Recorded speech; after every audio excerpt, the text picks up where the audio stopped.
Continuando con el laboratorio número 2, específicamente con la etapa número 6, la cual corresponde al secado de la torta prensada. En esta etapa se utilizan dos equipos que corresponden a secadores rotatubos indirectos, donde tienen una línea de vapor y una línea de aire seco. La función de esta etapa corresponde a convertir toda la mezcla húmeda en harina de pescado ya seca. Eh, para, la, para iniciar esta etapa, la alimentación corresponde a la torta de prensa, que luego fue homogenizada por el molino de martillo y está mezclada con los sólidos obtenidos en el decantador.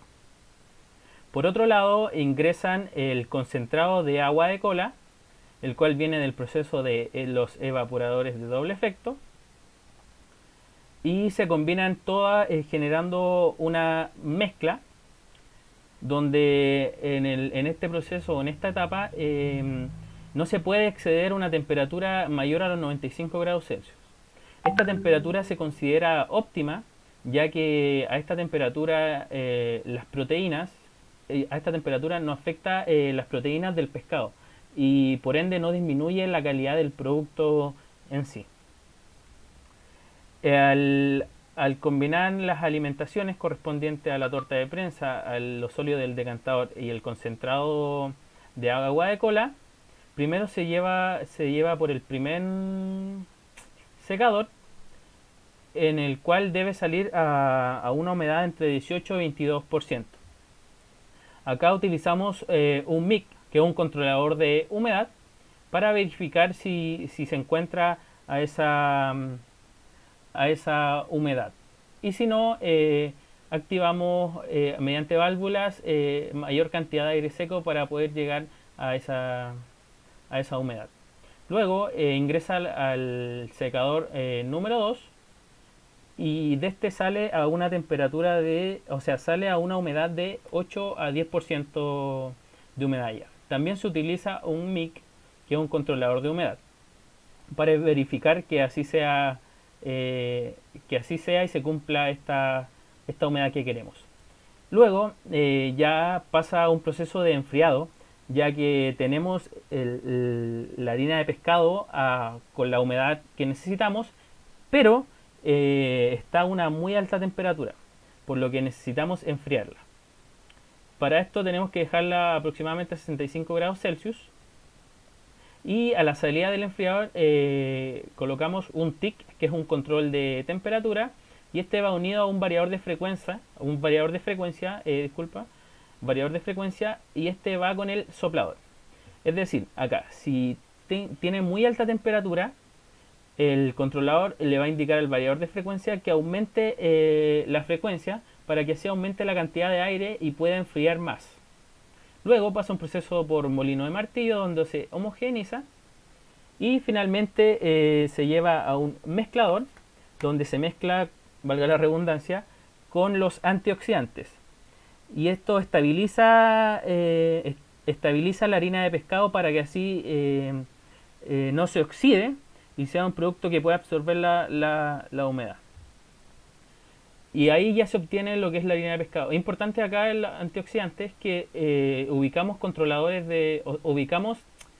los FI, que corresponden a indicadores de flujo, y pusimos un FRIC, que es una razón de flujos entre los antioxidantes y la harina de pescado, debido a que por cada kilo de harina debe haber una cantidad de antioxidantes. Es importante en este proceso los equipos auxiliares, y el más importante de esto corresponde, y el principal, es la caldera, ya que la caldera nos abastece a todas las unidades de proceso, a la mayoría de las etapas de proceso, con el vapor, tal como se ve acá en el cocinador, en los evaporadores y en los secadores. Para la caldera es importante el proceso de combustión.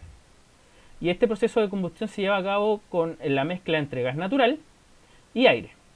El gas natural, a la matriz de gas natural le agregamos un PI, que corresponde a un indicador de presión y lleva un asterisco ya que se ve en la sala de control. Y el aire le ubicamos indicadores de flujo y un FRIC que indica la razón entre flujo de aire y flujo de gas natural.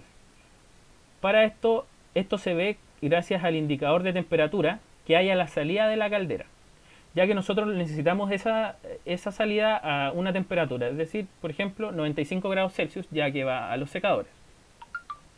Si esto no está marcando 95 grados Celsius, quiere decir que necesita, por decirlo, si está más bajo, necesita más combustión para poder aumentar esa temperatura, por lo que variamos la razón entre gas y aire. Otro factor importante corresponde al agua utilizada en la caldera, el cual viene de una matriz de agua donde se ablanda para que no se presenten en la dureza de estas que normalmente a los 45-50 grados Celsius, y un estanque de químicos, donde acá se utiliza un FRIC, que es la razón entre el flujo de agua y el flujo de químicos, llegando al estanque de agua, donde utilizamos un leak que corresponde a un controlador de nivel, y este corresponde al agua que va en la caldera.